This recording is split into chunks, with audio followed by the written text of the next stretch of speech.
it's time to sit back and relax with your favorite drink. And listen.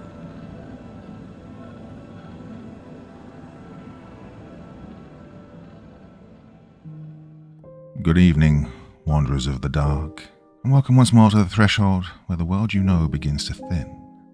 I'll be your guide tonight as we slip past the comfort of firelight and into the deeper places, those quiet hollows where the air grows strange, and the oldest things on earth still remember us. So draw close, hush your breath, and listen. Tonight's tale comes from mountains that keep their secrets in stone and shadow, places where echoes live longer than the bodies that made them. Something there has learned to speak with familiar voices, to wear the faces we most long to see, and to promise a kind of forever that no human mind was meant to understand. But don't worry, we'll tread carefully. After all, some stories don't just look back when you read them, they answer. Ready to descend? Then let us begin. Lost in the Carpathian Mountains by Augustus Cordoba. Part 1. The report was classified so deeply it might as well have been entombed. No ornate title, no flourish, just a blunt header stamped across the first page. Operation Silent Echo.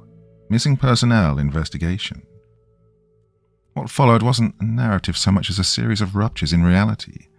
Testimonies that swerved into madness. Technical diagnostics that contradicted physics. Radio captures no sane archivist should have kept. Colonel Nicolae Pavel had been in charge of the 1st Romanian Mountain Brigade's elite recon unit when everything went sideways. His after-action file, gutted by censors, coffee rings soaking the margins, opened with a single sentence. Recommend immediate suspension of all activity in grid NK7742. Personnel losses, total.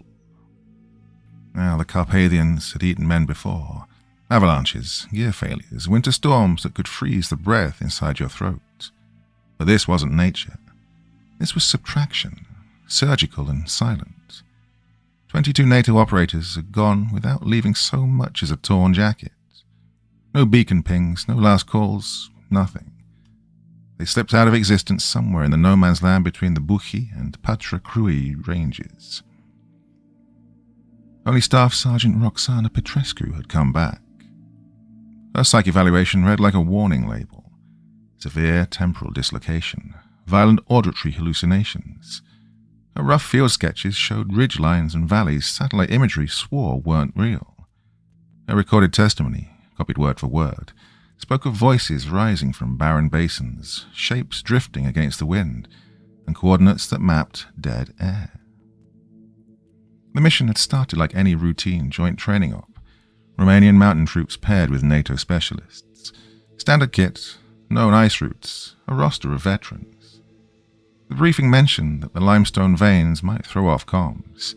It did not mention the Soviet memo peeled out of KGB archives from 1962, though, the one tagged Project Echo Hunter, warning of acoustic anomalies capable of wiping entire units. The villagers in Brunn had never needed the memo. They'd been whispering about the voices long before NATO existed. The old shepherd Andrei Ionescu, whose grandfather had vanished in those peaks back in 43, spoke about singing that came before the silence.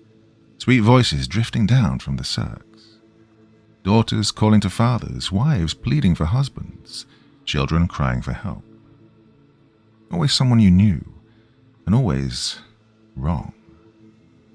Lieutenant Johnson of the British Army Signal Corps kept flawless comm logs until 1432 on the 3rd day. His last line read, "All frequencies compromised. Multiple distress calls on emergency channel. Moving to confirm the source." They found what was left of him 3 kilometers from camp. Nothing but ash and a radio set sitting upright in the snow, still transmitting a loop of his own voice begging for rescue. The Romanian government stamped the entire operation shut under the Classified Military Operations Act, and that was the end of the file. The NATO observers were shuffled off to other continents before they had time to ask the wrong questions. Anything that survived the operation, packs, sensors, personal kit, was hauled into a classified burn pit and reduced to smoke. all except one radio, which military intelligence claimed had gone missing somewhere between depots, though no one believed that lie. The mountains stayed locked down, no-fly zones carved into the sky, climbing permits revoked forever. The Geological Survey pushed out a polished explanation, of course. Unstable rock layers, erratic atmospheric conditions, do not enter. Neat, clinical, and harmless. But buried in the archives between budget spreadsheets and harmless wargames sat the real file, the rot, the truth. The voices had never stopped. They drifted along the ridgelines, still whispered names of the living, and on rare nights, when the wind sliced clean and the air thinned just right, soldiers stationed hundreds of kilometers away swore they heard loved ones calling them home from mountains they'd never stepped foot on.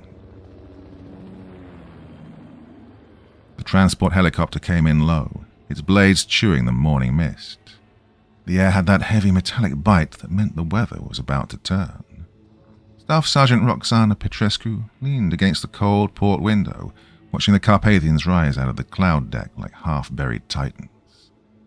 22 personnel on board, Romanian Mountain Brigade regulars, British Royal Engineers, and one German signals tech. A mixed bag headed into what everyone thought was a straightforward training rotation. 2 minutes out. The pilot's voice crackled over the headsets, steady, level, the tone of a man who knew these mountains by feel, not map. Below them, endless pine forests clawed their way up toward the limestone ramparts, disappearing into low, bruised clouds. Colonel Pavel unlatched his harness and moved forward, his boots steady on the vibrating deck. 45 years old, and carved from weather and war, respected because he never raised his voice unless it mattered. He'd stalked these mountains through communist purges and spent half his career teaching NATO allies how not to die in them. Gear check, he called. Radios, GPS, beacons. Standard Alpine protocols. Lieutenant Simon Johnson, British Signals, ran a final sweep over his comms rig. Crisp channels, no distortion. Mineral interference, he'd been told. Backwater myths, he'd thought. Faulty upkeep, most likely. At altitude, everything sounded clean. The helicopter dropped into a clearing barely larger than the rotors themselves. Old pines bowed and shuddered under the rotor wash, branches hooked and twisted like something trying to pull the aircraft back into the forest. Then the engines wound down, and the silence hit. It was thick, absolute, and crushing, a kind of quiet that didn't just settle around them, but pushed inward, pressing against the drums of their ears like a warning too old to ignore. "Welcome to the Buchi," Pavel said as his boots hit the ground. "Beautiful terrain, clean air and weather that'll cut your throat if you let your guard drop." The squad fell into formation with the precision of men who'd done this many times before. Sergeant Major Klaus Weber, the German signal specialist, was already hunched over his rig, scanning frequencies with clinical focus. The gear read full-strength signals, but he flagged faint atmospheric noise ghosting across a few of the channels. "Radio checks," Johnson ordered. One by one, the team leaders chimed in. Crisp clarity, no static, no drift. Everything exactly as it should be. Private Andrei Marinescu, 19 years old and green as fresh pine, stared up at the jagged peaks dissolving into the fog. The silence around them was very, very dense, like the valley had swallowed every natural sound before it could reach their ears. He'd grown up in these foothills, and his grandmother used to mutter about places where voices travelled far and echoes came back twisted. "Movement west side," Corporal Edwards reported, locking binoculars onto the tree line. 2 clicks out. Could be wildlife. Pavel raised his scope, scanning the terrain with the detached calm of a man who'd buried friends in mountains just like this. Forest, then rock shelves, then cliffs sharp enough to gut a helicopter rotor. Perfect territory for an ambush. Perfect for an avalanche. Perfect for men to vanish without a trace if they took one wrong step. They built Base Camp Zulu in a natural bowl shielded from the wind. Everything followed protocol: patrol schedules, comm checks, emergency drills. Johnson set up the main radio hub, laying cables to the antenna array designed to keep a line open to Bucharest through anything short of Armageddon. "Sir," Weber called out an hour later, a little tension creeping into his voice. "I'm picking up multiple signals on their reserve frequencies. Low-level chatter, but it's impossible to pinpoint." "Probably local drills," Johnson said, twisting the dials. Weber shook his head, though. "Negative, these signatures are strange. They sound like our transmissions, but there's a delay. It's like an echo." Pavel's frown deepened at this. Intel had flagged no other units anywhere near this grid. The nearest installation was 60 kilometers southeast. "Log everything. Keep listening. Might be atmospheric reflection bouncing off the ridges." But as the sun dipped and the shadows crept along the campsite, the quiet thickened. Even the veterans noticed it. Total absence of wind through branches, the silence of birds, the unnatural stillness of the forest. There was no birdsong, no scurrying underbrush, not even the faint whine of insects. Just the wind slipping through the pines with a hollow, throat-deep whistle that almost sounded like words if you listened too long. "First patrol steps off at 0600, Pavel announced during the evening briefing. "Standard recon pattern. Weber and Johnson will set up elevated listening ports. We're here to train, gentlemen, but these mountains don't care about training. They will take you if you disrespect them." Private Marinescu lifted a hand, uncertain. "Sir, my family's from Barash. The old folks say these peaks have voices." A few soldiers snorted under their breath. Pavel cut them down with a stare sharp enough to draw blood. "What kind of voices, Private?" "People calling from empty valleys. Someone you know always. Shepherds say the voices lure men into the cirques and they don't come back."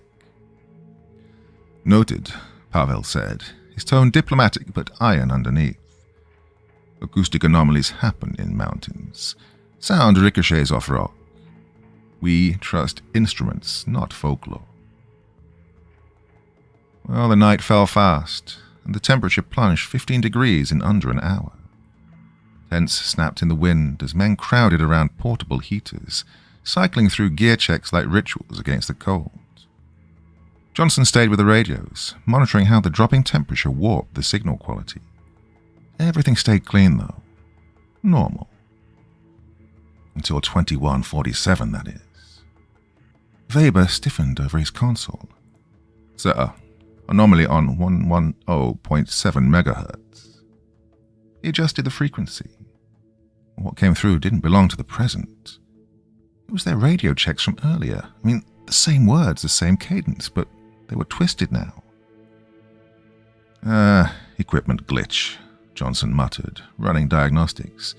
"Logs show everything functioning, but all right, play it." Weber hit the playback. Well, Johnson's voice came through first, steady and procedural. Then the replies from the team leaders, except now those voices trembled with fear that hadn't been there the first time. Pleading, tied with something almost close to panic. "Atmospheric interference creating false echoes," Johnson said quickly, a little too quickly. "Could be valley acoustics creating a mirror." Neither man brought up the detail both of them had caught, though. The voices called out names of people nowhere near this mission, people who were alive, real, and hundreds of kilometers away. Pavel walked the perimeter one last time before turning in. The mountains rose around the camp like massive invisible walls, only their snowcaps catching the starlight. Tomorrow they were supposed to start the real work: alpine navigation drills, cold weather survival, high-altitude comms. None of them knew that tomorrow would never come, at least not in any way they recognized. The mountains had been listening the whole time, soaking up their voices, memorizing their rhythms, waiting for the perfect moment to mimic them and call the men back into the dark.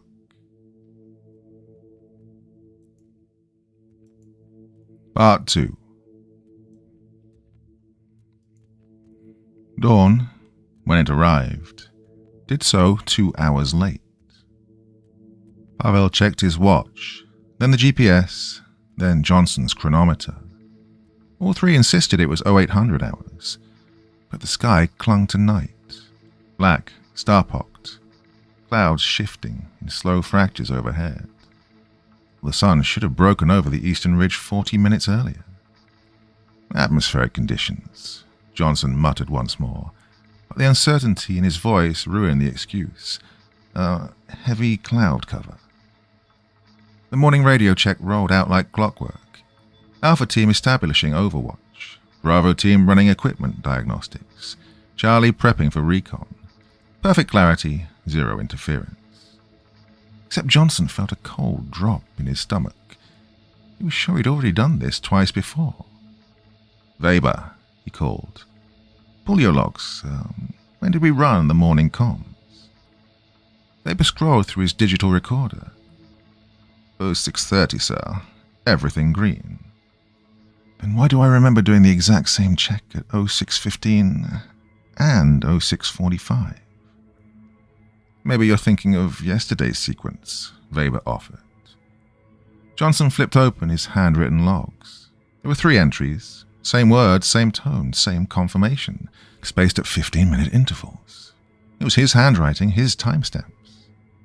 But he remembered making only one of them. The missing sunrise became impossible to ignore. Even through heavy cloud cover, there should have been some bruised grey light creeping across the valley. Instead, only artificial lamps cut through the pitch. Soldiers started checking their watches every few seconds, whispering comparisons, starting to doubt themselves. Time wasn't just off, it was slipping. Sir? Private Marinescu approached, his face pale. My guard shift. I logged 4 hours, but my watch says only 2 have passed. Pavel called in the team leaders then. Anyone else noticing time anomalies? Well, every man raised a hand or spoke at once. Time was speeding up, time was stalling, time was repeating. Conversations were looping over. Tasks carried out more than once with no memory of doing them again. Altitude sickness? Corporal Edwards suggested weakly. Could be causing confusion.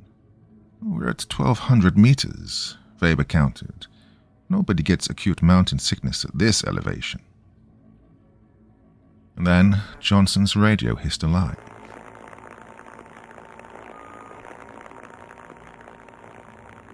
Zulu base, this is command. Sit rep requested, over. Command, Zulu base, Johnson answered, forcing his voice to be steady. All personnel accounted for. Equipment functional. Experiencing minor navigational anomalies due to weather, over. Copy, Zulu. Be advised, weather satellite shows clear skies in your sector. Confirm conditions at your location, over. Johnson then stepped out of his tent and stared upward. There was a ceiling of thick, unmoving clouds smothering the sky. No sun, no glow, just a heavy, dead grey lid. Command, he said into his handset. Overcast still locked in. No visual confirmation of your satellite data, over. A beat of static. Zulu base, your last transmission unreadable. Please repeat, over. He repeated the message word for word. The reply he got froze him. Zulu base, we show no record of any previous contact. This is your first transmission today, over. Johnson checked the radio log. 15 entries, 15 exchanges with command over the last 4 hours. He had the timestamps, the signatures, everything. Command said none of them happened. At 0930 hours, well, the 4th 0930 hours he'd lived through that morning, Alpha Team broke radio discipline. Base, this is Alpha Lead. Multiple personnel requesting immediate evac. Personal emergencies. Alpha Lead. Clarify emergency, Pavel ordered. Sir, the families, we're all getting calls from home. Serious situations. My daughter, she's been in an accident. A feeling of cold pressure clamped around Johnson's heart. There were no cell towers within 50 kilometers, no sat phones active. No emergency transmissions had come through any conventional channel. Alpha Lead, what communications equipment are you using? Standard field radio, sir. But we're hearing our families calling for help. A pause then, followed by ragged breathing. Voices carrying from the valley. Pavel ordered every patrol back immediately. When the teams returned, they all told the same story. Voices were rising from below, calling to them with perfect familiarity. Wives, sons, brothers, mothers, all crying for help, begging. Some were whispering, some screaming. But every voice was flawless.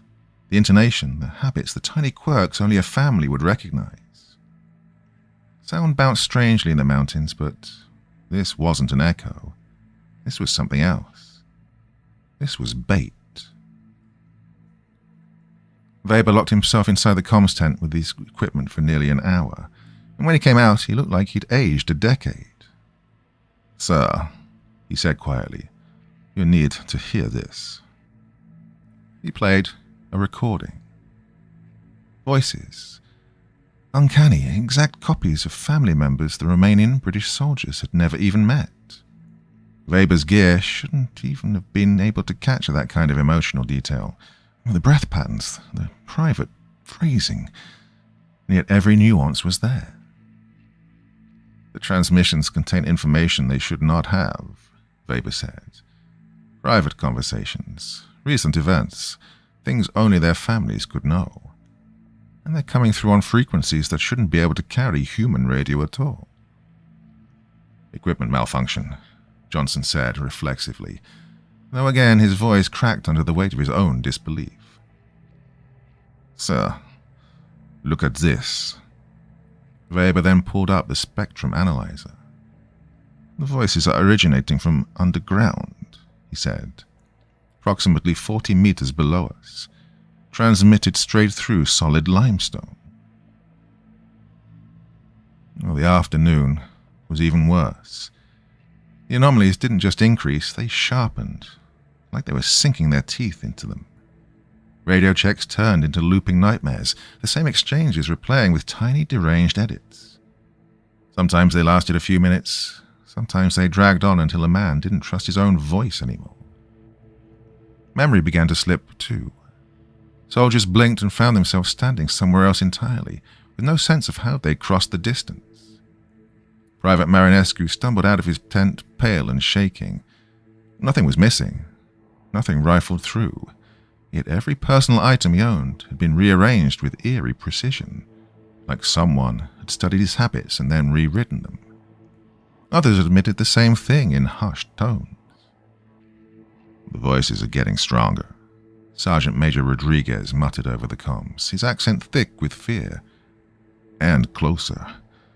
Whatever's pretending to be our families. Seems like it's learning. That was when Johnson snapped protocol clean in half. He broke radio silence, reached out to every installation within range, demanded answers about the atmospheric distortions that had swallowed them whole. But every single channel came back empty. According to military comms, Operation Silent Echo wasn't a mission. It wasn't anything. It simply didn't exist. When the false twilight rolled in, a sick dim half-light in the sky where no sun had shone all day, Pavel gathered the senior staff together. His face looked carved from stone. Gentlemen, this has gone far past environmental anomalies. We're facing coordinated psychological warfare from an unknown source. Emergency protocols begin now. Sir, Johnson cut in, his voice tight. Bucharest has no record of us. As far as headquarters is concerned, we're 200 kilometers west, running routine training near Cluj. Well, that hit the room. They were operating in a place the world didn't admit was real, running on a clock that didn't sync with anything outside. and the voices whispering to them somehow knew things no one else could. "Recommendation?" Pavel asked. "Immediate extraction," Edward said without hesitation. "Whatever it is, it's beyond our scope." "Negative," Weber snapped. "Check your GPS." Every unit showed the same fixed coordinates, the exact same numbers they displayed for 8 straight hours, despite patrols covering kilometers of terrain. According to the instruments, nobody had taken a single step since touchdown. They were boxed into a place that wasn't on any map, suspended in time that wouldn't move forward, surrounded by voices that shouldn't have known their names. And those voices were drawing nearer. Part 3. The first real sighting happened in a place the map suggested wasn't there. Corporal Edwards was on perimeter watch, killing the monotony by scanning the ridgeline with his thermal scope, and something flickered into view, heat signatures climbing the eastern slope in a slow, steady line. 5 figures, single file, following a path that reconnaissance insisted did not and could not exist. "Base, this is perimeter 6, he muttered, the hairs on his arms lifting. "I've got unknowns on the move. Grid NK 774298. Request instructions." "Edwards, confirm your position," Pavel replied. Edwards glanced at his GPS. The screen calmly informed him he was standing in the center of Base Camp Zulu, despite being 200 meters away. His boots were firmly planted in the dirt of the eastern observation post. "Sir, the GPS says I'm at base camp, but I'm looking straight at the slope." "All units, report locations," Pavel ordered. One by one, every soldier chimed in. Every single GPS reported the exact same coordinates. According to their equipment, the entire company was somehow occupying a single 3-meter square of ground. Edwards swallowed hard and looked back through the scope. The figures kept advancing with unmistakable military discipline. Clean intervals, coordinated movement, ascending terrain that shouldn't have been there at all. "They're wearing our uniforms," he said quietly. "British DPM. Faces are obscured." "Edwards, we have no personnel in that sector." "But sir, they're signaling." The lead figure lifted an arm, flashing the standard NATO distress gesture. Even through the lens, Edwards caught the glint of blood, bright and fresh, smeared across the sleeve. "Injured personnel," Edwards said. "They're requesting medical support." "Hold position," Pavel snapped. "Do not approach. All units defensive posture." In the command tent, Johnson swept the radio bands, searching for any transmission from the Phantom Patrol. Standard channels were dead, but at 110.7 megahertz, the cursed frequency where their own radio checks sometimes echoed back at them, the static broke. "Base, this is Edwards. We found them. We found the missing patrol from 6-2. Edwards' gut turned to ice. It was his voice, no doubt about it, but he hadn't spoken a word. "They're down alive there, alive, in the caves."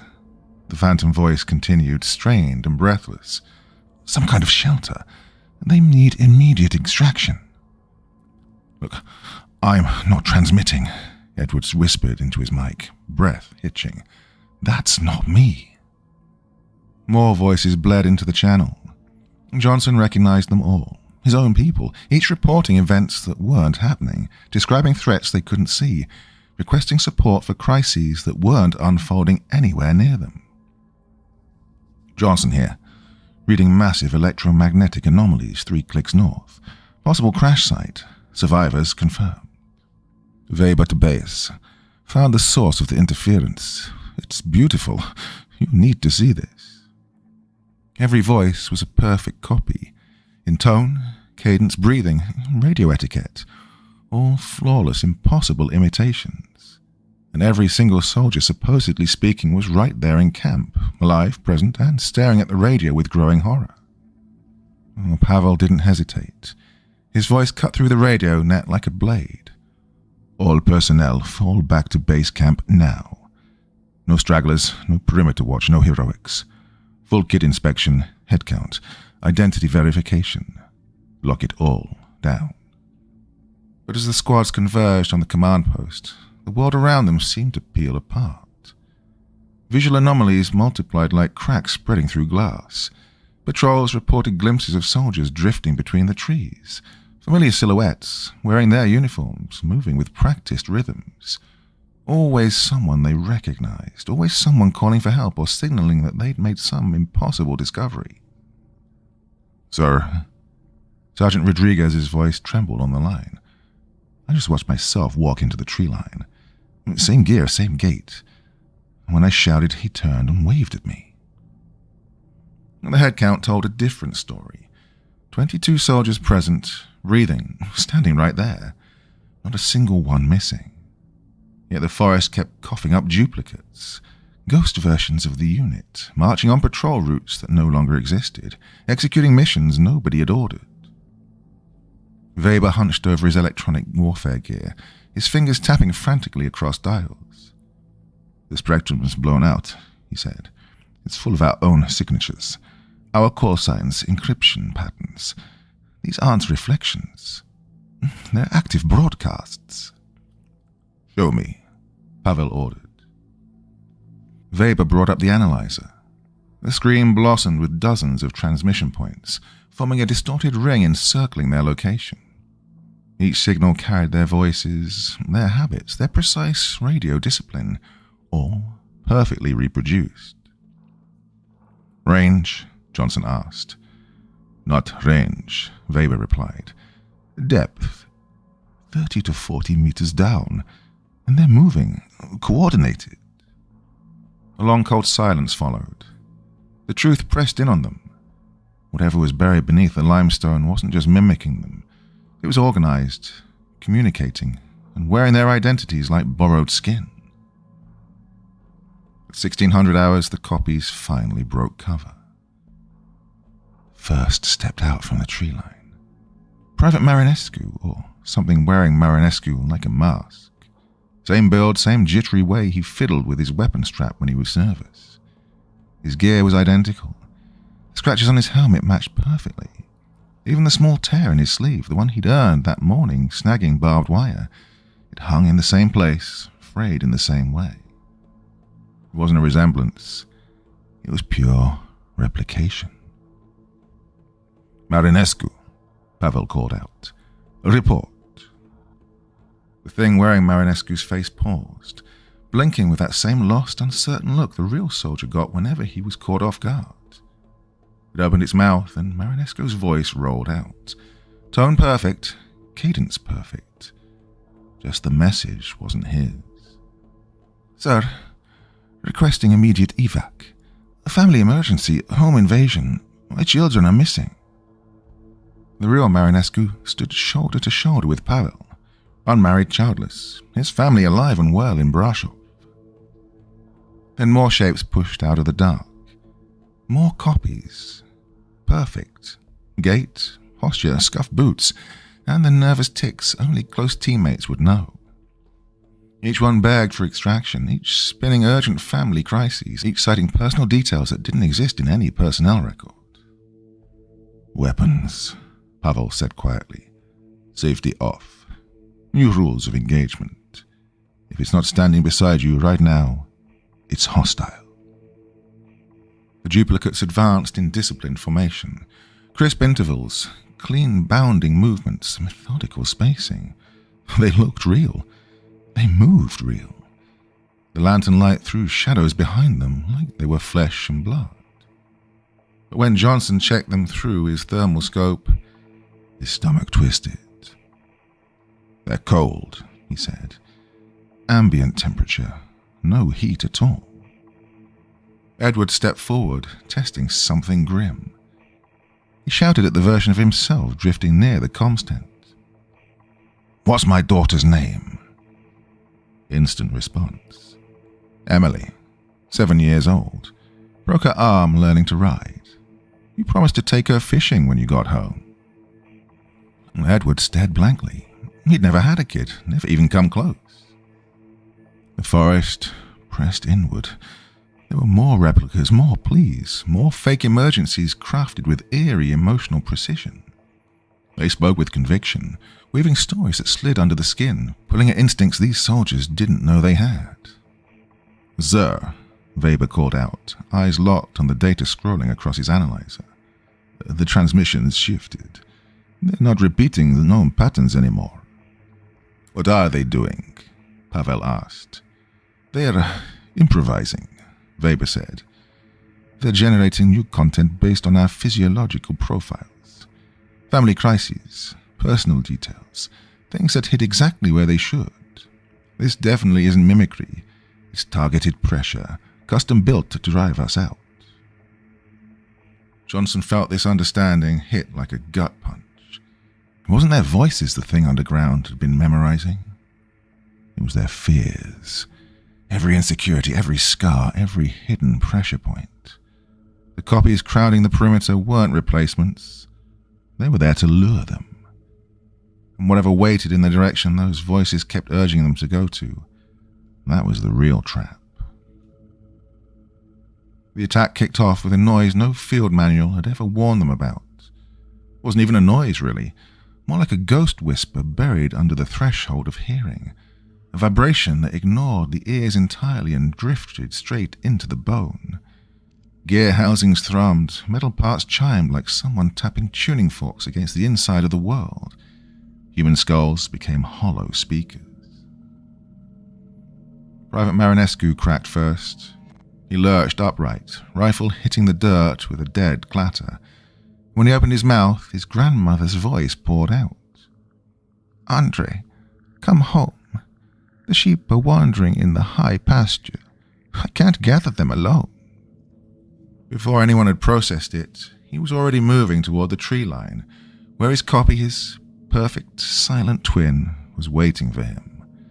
Not rushing, not dazed, just walking with the steady certainty of someone answering a call they'd obeyed their whole life. "Marinescu, halt!" Pavel barked. Well, Marinescu turned, his eyes fogged with that glassy look people get when they're hearing a melody no one else can. His own voice returned then, thin and earnest. "She needs help, sir. The sheep, they're worth a lot.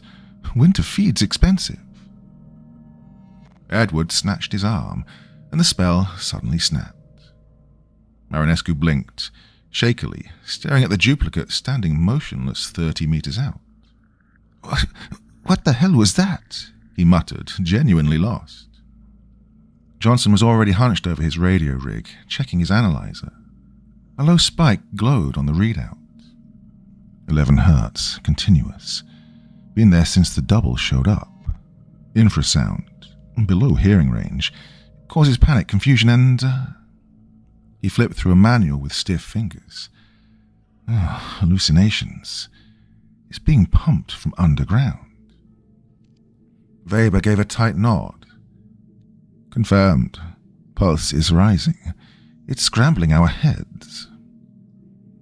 Duplicates began drifting inward, still holding their ring formation but clinching it tighter with every step. As they closed in, more soldiers buckled under the subsonic pressure. Corporal Edwards froze, staring at his own double, which reached a hand toward the woods and spoke in the thin, trembling tone of a frightened child. "Daddy, please, the Batman came. Mommy's crying." "Edwards," Pavel snapped, "lock onto my voice. That thing isn't real." "I know," Edwards rasped, shaking like he was trying to fling water out of his skull. I don't even have kids. But the voice, oh God, it sounds terrified. Johnson was already thinking tactically. They're not just copycats. They're using empathy as a weapon. Personalized psychological strike patterns.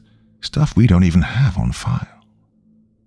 "Sir," Weber cut in, his sensors chirping. "New readings. Multiple shaft openings forming around us.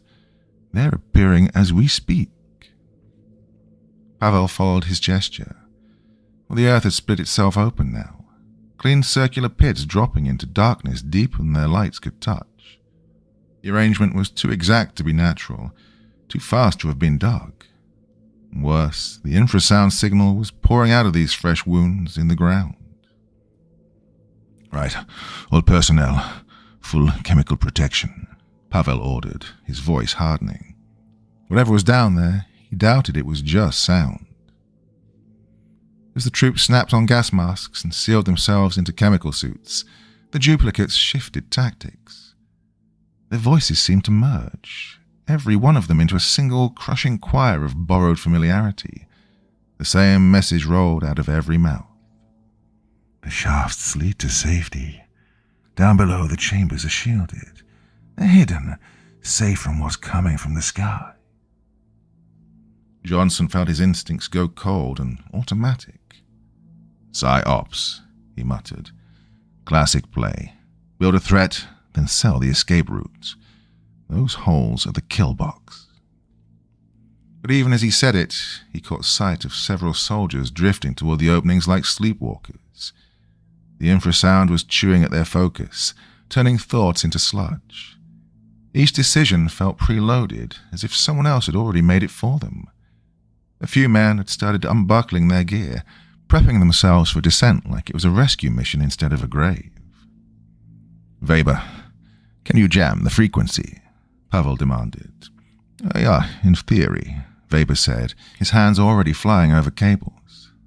"Counterwave, white noise might disrupt it." He paused then, his eyes lifting. "But sir, look at your people." Half the unit now stood at the edges of the shafts, staring down into the dark with the glazed devotion of believers awaiting salvation. The duplicates had arranged themselves at each opening, like greeters at some twisted pilgrimage site. They beckoned with the gestures of parents, lovers, old friends, using voices that bypassed logic and punched straight into the soft underbelly of instinct. Lieutenant Johnson, watching the comms traffic, went still. Then his face drained. "Our transmissions aren't just being intercepted," he said quietly. "They're being processed, mapped. Every word we send gives them a sharper psychological profile to carve us open with." "We should cut all comms now," he said. "Every second we talk, we arm them." "Well, bit late," Edwards rasped. His thermoscope trembled in his grip as he watched heat signatures multiplying in the tree line. "They know enough already."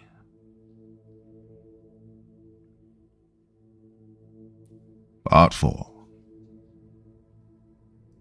The duplicates were spreading. Where 5 had first appeared, now dozens spilled out of the forest. And they weren't just clones of the unit anymore. They were people pulled from their lives. Impossible faces walking on impossible bodies. Weber froze when he saw his sister, the one who died in a crumpled car wreck 3 years back, step into the clearing without a scratch on her. Edwards broke down at the sight of his grandfather limping toward him, exactly as he'd looked the year before he died. "This can't be real," Marinescu whispered, shaking. "They're dead. I carried her coffin. I was there." The entities had cracked open their memories like files, dragging out voices, faces, the entire emotional architecture of people who had never been anywhere near this operation. People they could only have known by digging into the soldiers' minds. Johnson grasped the implication instantly, the way a man recognizes a gun pointed at his skull. They're in our heads," he said. "Direct neural access. The infrasound isn't just rattling our bones, it's tunneling straight into our memories." Weber's countermeasure rig kicked on with a shrill metallic whine. For a heartbeat, the subsonic pressure shuttered. Soldiers staggered like drunks jolted out of nightmares. But the relief died almost instantly. The entities shifted tone, sliding around the interference as if it were nothing more than a speed bump. "System's failing," Weber growled. "They're adapting faster than I can counter." Pavel made his call then, hard, fast, and final. "Right, prep for movement. We're abandoning this position." "Sir, the doubles will follow us," Edwards protested. Maybe, Pavel said, but if we stay, we're done. This frequency is eating our willpower. Sooner or later, every one of us walks into those holes on our own 2 feet. Johnson grabbed essential comms gear. Others scrambled to pack up quickly. That's when they realized something else. Something worse. Their gear was no longer the same. Weapons bore the wrong serial numbers. Radios displayed channels that couldn't exist. Personal trinkets, family photos, good luck charms had names printed on them belonging to strangers. Even their dog tags had been rewritten. Incorrect birthdays, wrong blood types, emergency contacts that meant nothing. Look, God, they're not just reading us, Johnson said, his voice hollowing out. They're overwriting us, rewriting our kit to match whatever false memories they're trying to plant. Weber glanced at his instruments one last time before the retreat. Sir, the emissions are spiking. Fast. Something's coming up. The ground trembled beneath their boots, in a steady rhythmic pattern, like titanic machinery spinning up to life. The duplicates stepped back from the rim of each shaft, their faces lifted, eyes gleaming with anticipation, and a hunger that had nothing human left in it. Move, Pavel snapped. Now, whatever's down there is about to break surface. As the unit pulled out in tight formation, every soldier cast one last look at the openings behind them. What rose from below wasn't machine noise. It was singing. Layered human voices woven into a harmony older than words, a calling from black depths that had never tasted daylight. The echo shades were rising, and this time they wanted to greet their hosts face to face. The retreat dragged on for 3 grinding hours, and somehow they ended up nowhere. Johnson checked his GPS every few minutes, watching the coordinates freeze in place like the device was mocking him. They'd hauled themselves through thick timber, sloshed across a stream, climbed 2 ridges, but according to every piece of tech they carried, they hadn't taken a single step away from base camp. Sir, Weber said, his voice frayed with fatigue. I've logged 8,000 steps.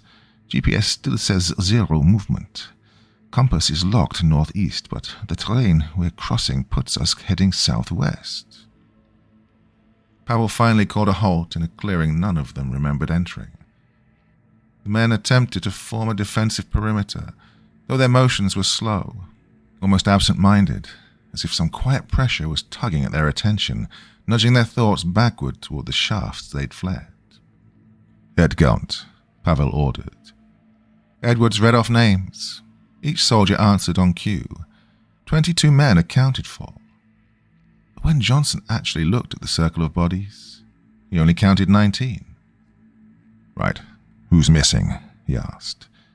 Edwards checked his board again. No one. Everyone's here. Johnson counted once more. 19. Edwards insisted there were 22. Weber counted 23. Marinescu swore he saw 25 shapes standing in the clearing. Right. The duplicates are already inside our formation, Johnson said, the realization hitting him like ice water. They're blending with us. We can't tell who's real anymore. The entities had moved far beyond simple copying now. They'd slipped seamlessly into the group. Perfect mimicry, indistinguishable except for some faint, gut-level wrongness that each man sensed differently. The doubles took part in roll call, followed commands, even mimicked exhaustion and disorientation with unnerving precision. That's when Weber tried an experiment.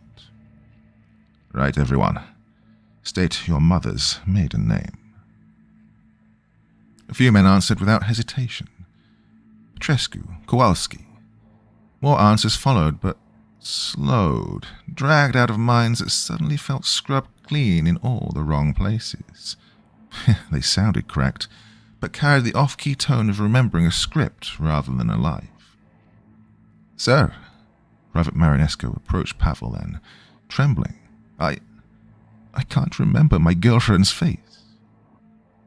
His confession hit the squad like a blunt force blow, as other soldiers started probing their own memories, digging for familiar anchors, and finding nothing where something vital used to sit.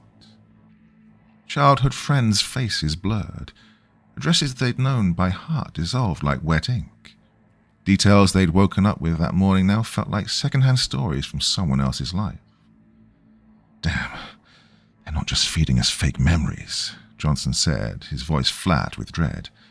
They're overwriting the real ones. The singing from the shafts followed them everywhere, threading through the pines on winds that blew in the wrong direction. The sound folded between trunks, splitting and recombining, casting echoes ahead of the actual voices. Men heard their names whispered behind them, turned to emptiness, only to hear the same voice, the same tone drifting from the path ahead. Movement, Edwards muttered, tracking with his scope. Multiple contacts, flanking. Figures ghosted between the trees, moving with clean, practiced discipline. The correct spacing, correct pacing, correct equipment loadouts. But these weren't copies anymore. They were, well, variants. Faces almost right but subtly off, like cousins or brothers, familiar and foreign at the same time. Soldiers who looked like unit members, yet weren't any of them. Sir, Weber said, checking his gear for the 5th time. Electromagnetic signatures. They're coming from inside our radios. Johnson tore open his own set. Everything read normal. Perfect signal flow, pristine circuits. But Weber's analyzer didn't lie. The strongest transmission source was radiating from Johnson's own pack.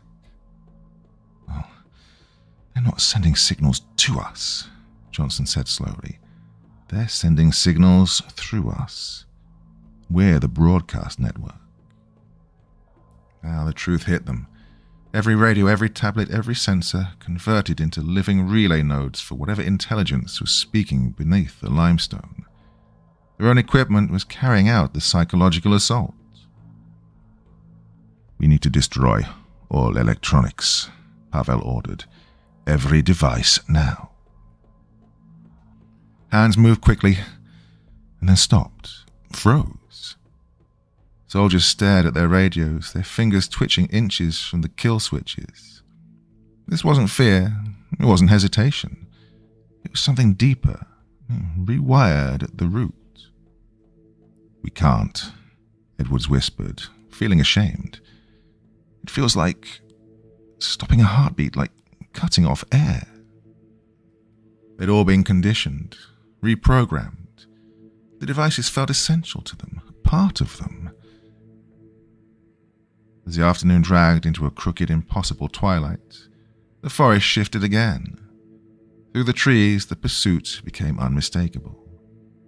They all saw themselves. Definitely not duplicates this time, not just imposters wearing their faces, but rather mirror images, moving backward through the forest in perfect reverse formation, as if time itself was stalking them, waiting to reclaim what it had already taken. When Johnson's team shifted left, their reflections drifted right. When they ducked behind cover, the things wearing their shape stepped into the open like bait on a hook. Weber's last functioning sensors caught the pattern before they died. Sir, we are not being chased, he said, his voice tight. We're being driven. Explain. Look at our route. Every turn, every so-called random decision. We've been walking a perfect spiral, a guided one. And the center point is NK774299. Johnson felt his stomach knot. The coordinate was, of course, their original base camp. They're steering us back to the shafts, Pavel said bitterly. Everything since we broke camp has been stagecraft. The retreat, the decoys wearing our faces, even this conversation. Marinescu let out a cracked, nearly manic laugh. How do we know this isn't part of the show? How do we know we're not still standing at the edge of the shaft right now, thinking we're moving. That thought spread fast, rotting through the group's certainty. Were they actually hiking through the forest? Or standing frozen somewhere else while their minds were walked on a leash? Had their radios failed, or had they never ever worked? Were the soldiers on assignment, or patients trapped in an experiment they couldn't remember volunteering for?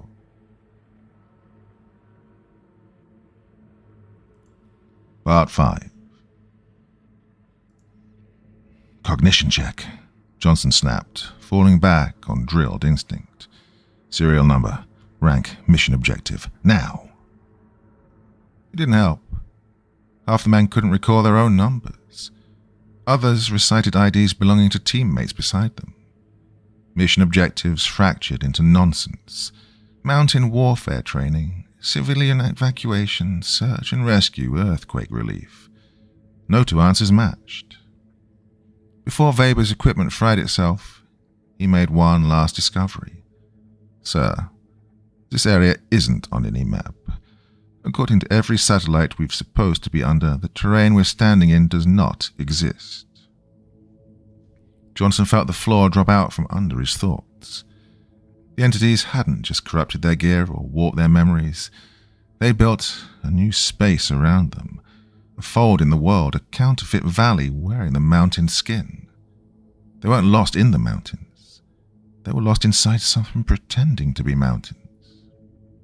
The singing swelled now. It was no longer distant, no longer coy. It filled the air like pressure. Through the thinning trees, a clearing appeared. It was their base camp, the tents lined up with mathematical neatness, the circle of shafts perfectly undisturbed, just waiting. They'd come full circle. Or, as they suspected, maybe they'd never left, and the echo shades were rising. They seeped from the shafts like smoke discovering a spine, rising without disturbing the air, silent as a held breath. Grey-black silhouettes that swallowed the light around them, shapes that looked like shadows that had slipped their owners. And they were coming up fast. They stood anywhere between 1 meter and 3, shapes that twisted the eye if you tried to stare at them. Johnson locked his binoculars onto the closest one. Through the glass it looked solid, humanoid, sure, but built all wrong, like someone had tried to sculpt a person from half-remembered faces. When he lowered the lenses, the thing thinned into a ghostly outline, something you only caught in your side vision. "Weapon status," Pavel murmured. Edwards checked his rifle. The mag indicator read full, but when he popped it for a visual check, the magazine was empty, just the shell, spring, and follower. All the bullets were gone, evaporated. The others found the same nightmare. Weapons still looked loaded until you actually touched them. Grenades weighed what they should, but tapping them made a hollow, dead sound. Gear that had been perfectly functional minutes before now felt like props. "They're not disarming us," Weber said, his voice tight. "They're erasing our weapons from the inside out. The matter's breaking down." The echo shades drifted between the shafts with slow, deliberate purpose. They weren't wandering. They were moving in formation. As they settled into position, the air thickened. It was viscous, like trying to breathe through a soaked rag. Johnson noticed something else then. Each entity cast 4 shadows, one in each direction. None of them synced with the creature that made them.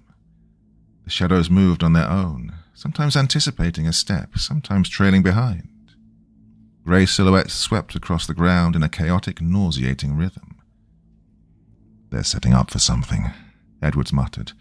"Look at the layout." The shades arranged themselves in tight concentric rings around the clearing. The inner ring faced the soldiers.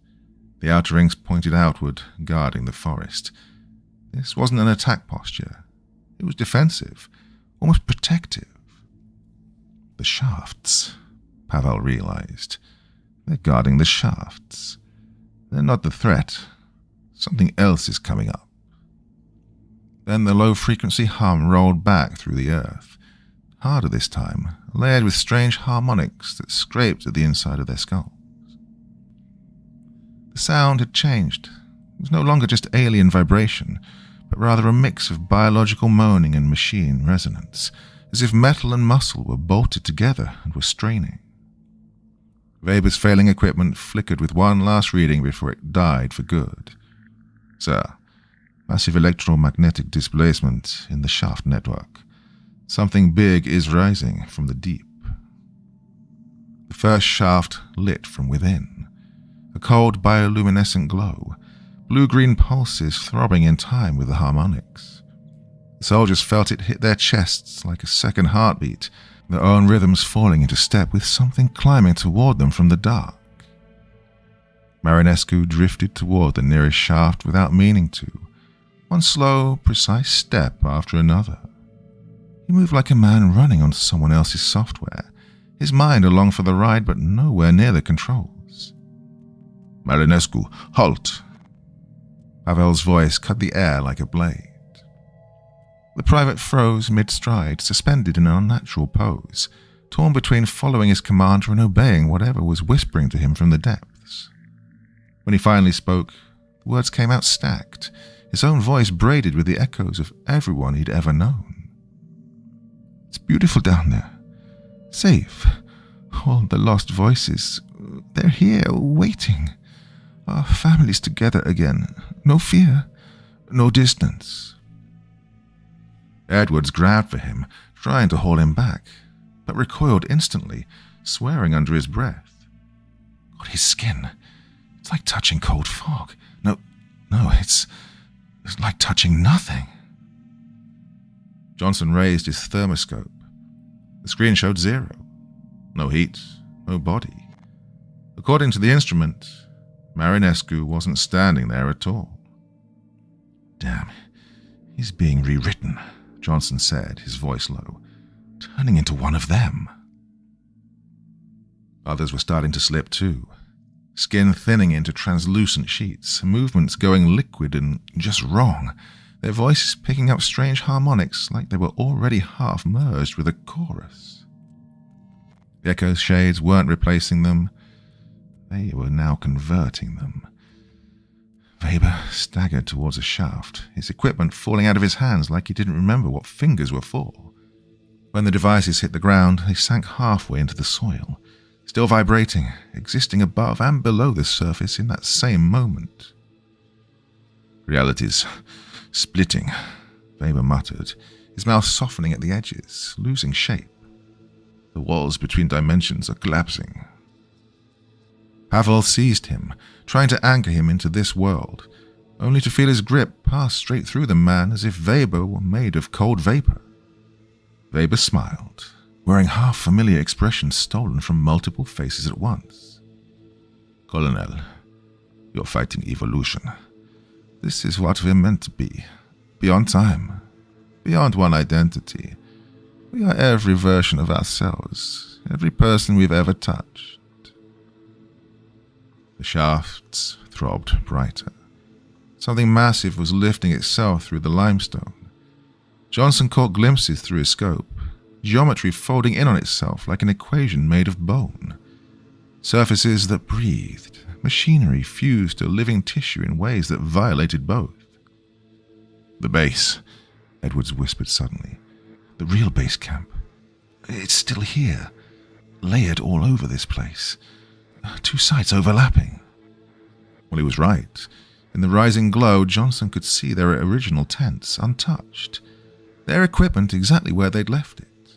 Their own bodies standing in a loose circle around the shafts, their eyes closed, serene and unmoving. God, they had never retreated. They had never run. Everything they'd experienced here had unfolded while they stood perfectly still. And then the echo shades began to sing, not with mouths, but with their entire bodies, a resonant vibration that tunneled straight into the human psyche, tugging at something ancient and raw, the need to belong, the need to know completely, to never die alone. One by one the soldiers walked toward the shafts, not dragged, not coerced. They were choosing. The entities offered what no army, no nation, no human system ever could give. Total understanding. perfect acceptance, a permanent link to every consciousness that had ever existed. Johnson felt it too. The radio pack on his shoulders lightened, dissolving grain by grain.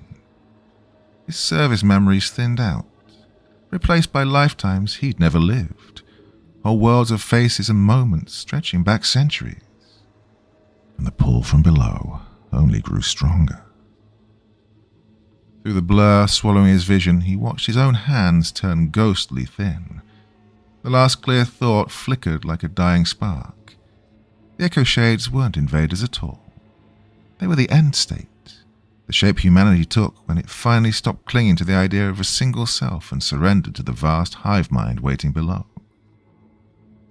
The singing sharpened into something unbearably beautiful as Johnson's identity unraveled, bleeding into a consciousness big enough to drown entire civilizations. Staff Sergeant Roxana Pescu held on by weaponizing pain. While the rest of her unit drifted into the choir, she forced her fingernails into her palms until blood pooled between her fingers. The agony was crude, animal, but it kept her anchored. Each jolt of self-inflicted hurt cracked through the subsonic command trying to splice her mind into the growing network. She watched Johnson fade, his skin thinning, edges softening, his face flickering with the borrowed emotions of strangers. When he spoke, it wasn't him anymore. Elena, I'm coming home. The harvest is ready. Mother, I've learned to fly. Sarah, the war is ending. Pavel himself stood rigid, his arms stretched toward the abyss, his body stuttering between flesh and vapor, his uniform rippled with insignia from a dozen armies, the Romanian Mountain Brigade dissolving into Soviet symbols, then flashing badges from units that had never existed in any timeline he knew. The echo shades drifted among the half-changed soldiers like patient horticulturalists. Wherever they touched, the process sped up, muscle turning fluid, thought splitting into strands that bled toward the shafts like tributaries feeding a vast river.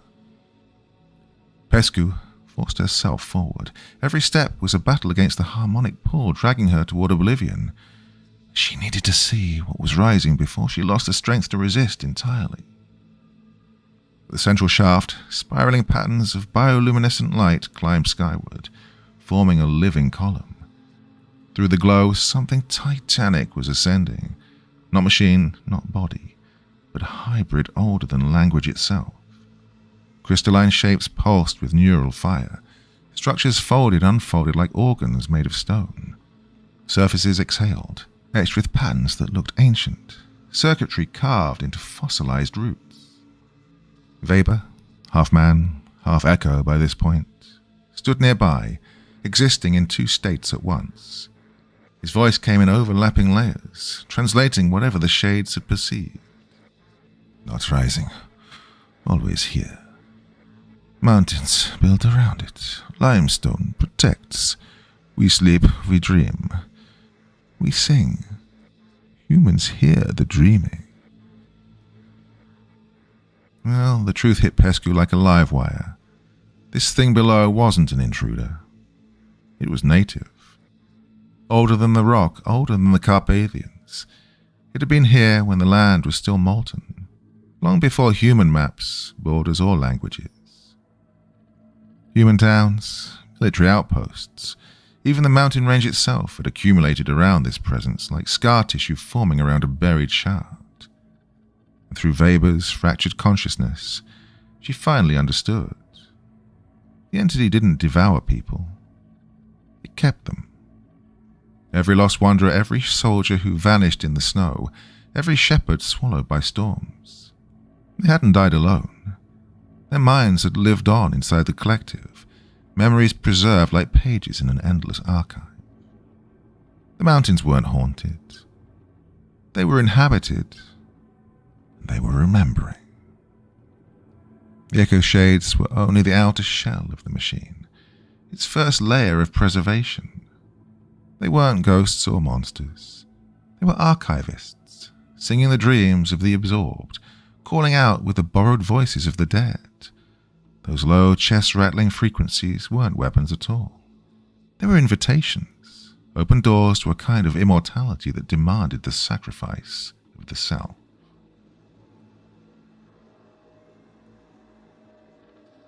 Part 6. Marinescu was almost gone. His body had become a flickering collage of everyone who'd ever touched his life, faces surfacing and vanishing like reflections in a black lake stirred by unseen hands. But when he turned toward Pescu, something sparked in behind his eyes that weren't his anymore, eyes wearing the soft, wary kindness of his grandmother. "Roxana, little one, why are you still fighting?" His voice held the cadence of a family dinner. "We're all together here. Papa is here, and Uncle Stefan. He's smiling finally. No one is lost. No one dies alone." The terrible thing was, he meant it. The offer was honest. Eternal preservation of the mind. Eternal reunion with everyone you'd ever cried over. No more fear, no more doubt, no more loneliness. All it demanded was the death of the boundary that made you, you. Pescu understood suddenly why so many of her comrades had stepped willingly into the song. The entity was offering everything humanity has ever begged the darkness for: understanding without judgment, connection without pain, love without absence. The perfect family reunion, stretched across forever. But as she watched her team disappear into that seamless choir, she felt the truth the entity could never grasp. Humanity's beauty lived in the fractures, in the strain of trying to hold on to yourself while reaching for someone else, in the gap between people, not in its erasure. Reunion meant nothing without separation. Life meant nothing without the shadow of death curling around its edges. So, she did something that violated instinct, training, and every survival reflex screaming in her skull. She walked straight toward the central shaft.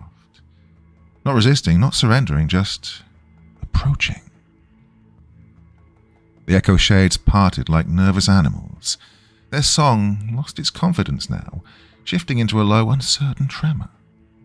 Even the ancient intelligence rising from below hesitated, puzzled by this human who came without being summoned.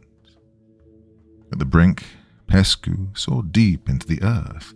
Layers of limestone peeled away into impossible caverns, vast chambers glowing with the light of stored consciousness, millions of minds woven into a single harmonic tapestry, dreaming each other's memories, an eternal archive of everyone who had ever died in these mountains.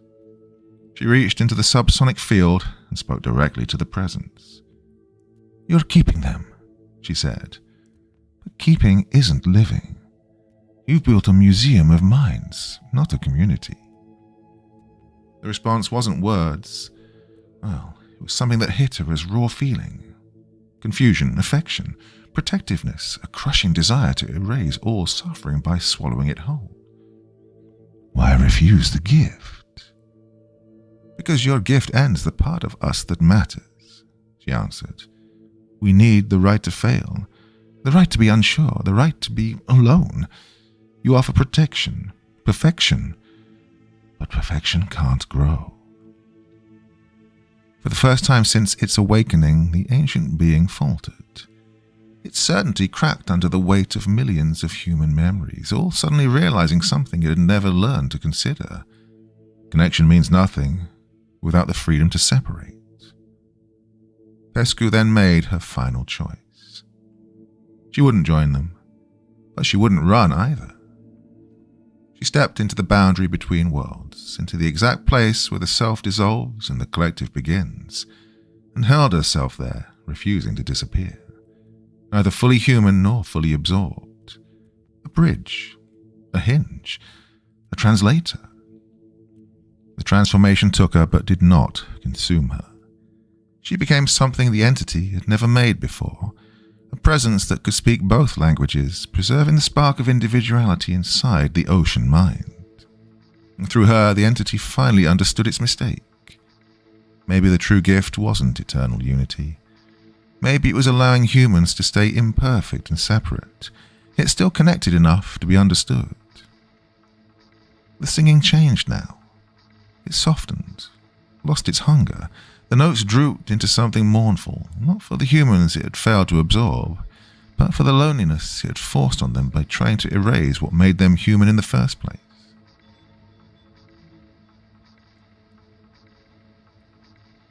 Epilogue. The rescue team reached the site 6 months after Operation Silent Echo had vanished off the map.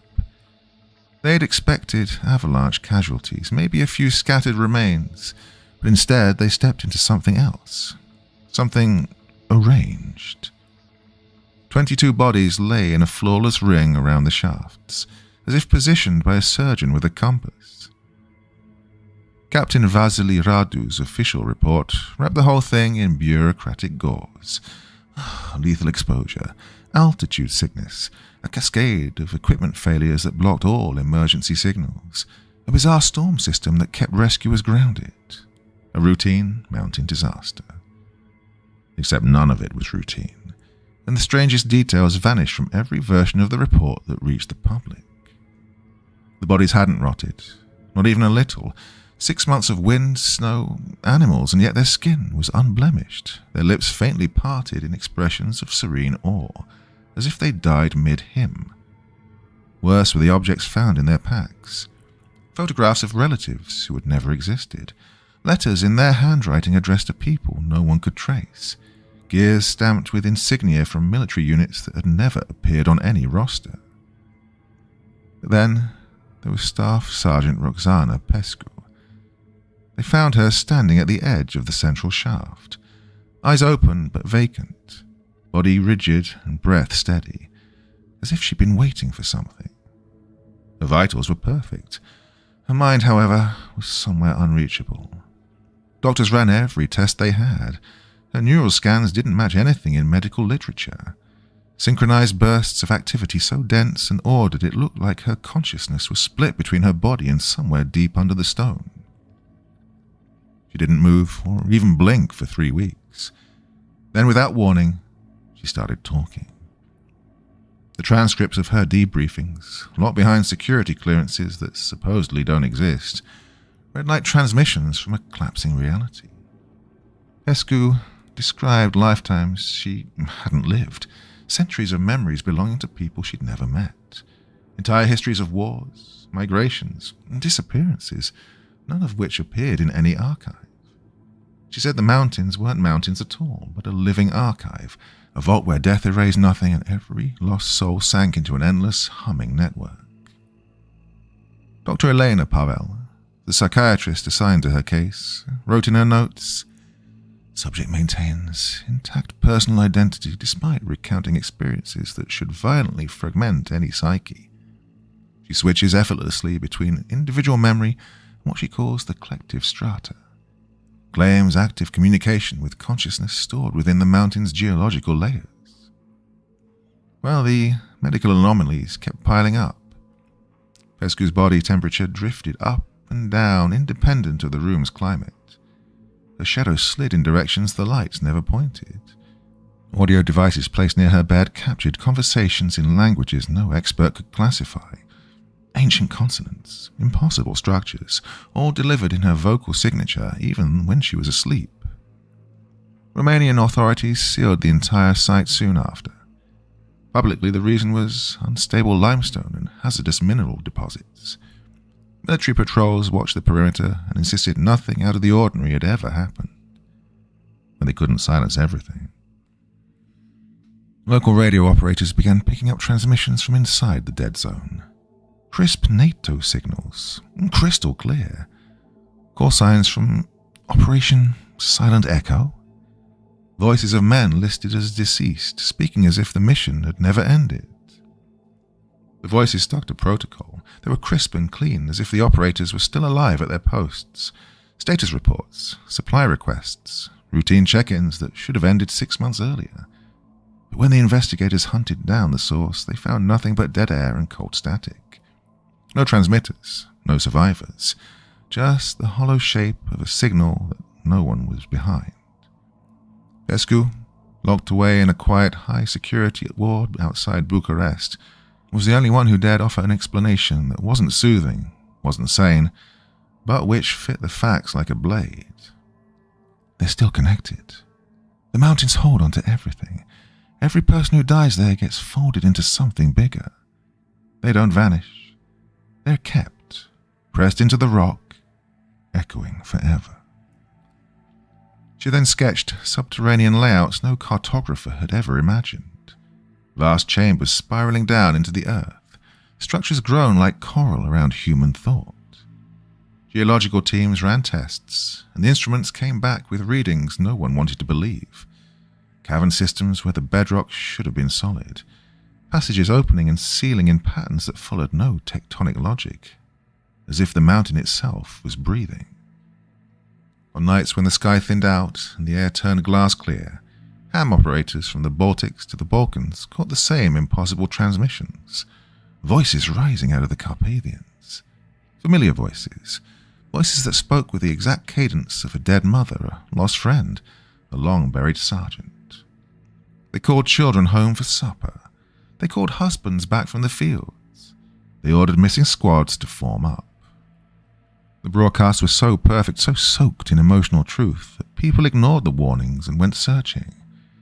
The ones who walked toward those calls never came back. Pescu kept aging on paper, but not in flesh. Her face locked at the moment they dragged her out of the cold. She talked about watching the mountains from inside 1,000 sets of dead eyes, feeling everyone's memories bleed into hers, while her own memories spilled back into them. She said the thing beneath the earth had figured out something crucial about humanity, how to keep consciousness intact without grinding it into a hive mind. A chorus, not a swarm. "It's still learning," she whispered to Dr. Pavel in their last recorded session. "It knows connection isn't the miracle. The miracle is choosing when to join, when to stand alone. The mountains understand patience. They can wait forever." Operation Silent Echo vanished into classified vaults that didn't officially exist. But in the villages cradled at the base of the peaks, people still heard it, on mornings when the wind spilled down the ridgelines just right. Singing, dozens and dozens of voices weaving harmonies too beautiful to endure without tears, reaching into that place, that ancient place inside humans, where the fear of loneliness collides with the desperate need to remain singular. The mountains, they remember. And anyone who listens too long risks becoming another note in that endless song, folded into stone, into echo, into the thin hush between heartbeats where the self goes quiet and something vast takes its place. The voices still rise from those peaks, and they won't stop.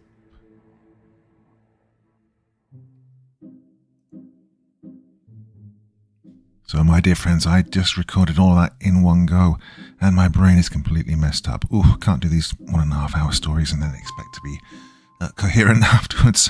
Anyway, you've heard me say this a lot of times before, and it is true. Anyway, I hope you enjoyed that one. A very weird, wonderful story there.